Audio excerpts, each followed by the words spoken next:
আসসালামু আলাইকুম রহমতুল্লাহি ওয়া বারাকাতুহু। সুপ্রিয় দর্শক, আপনারা সবাই কেমন আছেন? আশা করি সবাই আলহামদুলিল্লাহ ভালো আছেন। আপনারা দেখতে পাচ্ছেন এখানে আমরা হাঁসের বাচ্চা ব্রুডিং করছি।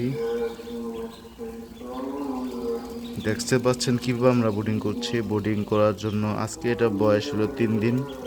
কতটা চঞ্চল আপনারা নিজেই দেখতে পাচ্ছেন। হাঁসের বাচ্চা স্বভাবেই নর্মালি এক জায়গায় গোল গোল ঘোরা, একটার পিছে একটা ঘোরা, একটার পিছে একটা ঘোরা।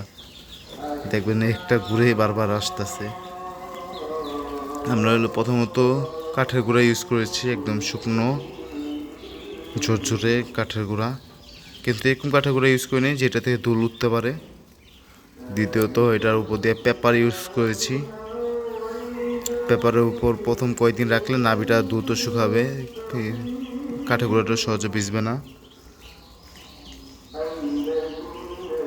এখানে দেখতে পাচ্ছেন এগুলো হলো খাকি ক্যাম্বেল হাঁসের বাচ্চা। আর এখানে হলো প্রথম দিন একটু বেশি ভিজে যাওয়ার কারণে হালকা একটু ঠান্ডা ঠান্ডা ভাব চলে এসেছে। তার জন্য আমরা দিচ্ছি হলো আদা এবং রসুনের পানি। সাথে আমরা নাভি শুকানোর জন্য নর্মালি ইউজ করছি রেনামক্স এবং অ্যানরোসিন।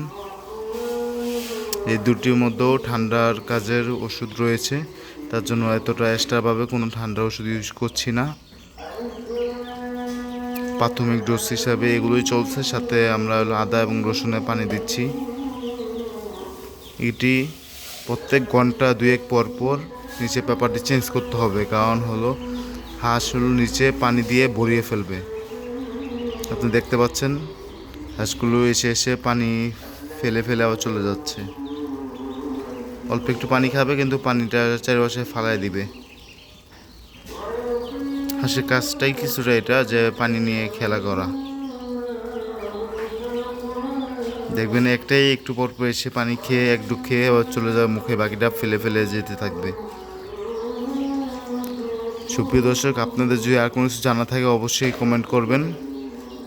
আমাদের চ্যানেলটিকে সাবস্ক্রাইব করে অবশ্যই আমাদের পাশে থাকবেন।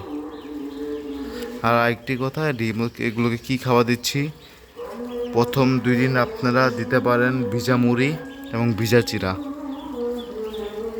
সাথে ফিট হালকা করে গুলেও দিতে পারেন। আজকে এতটুকুই। আল্লাহ হাফেজ।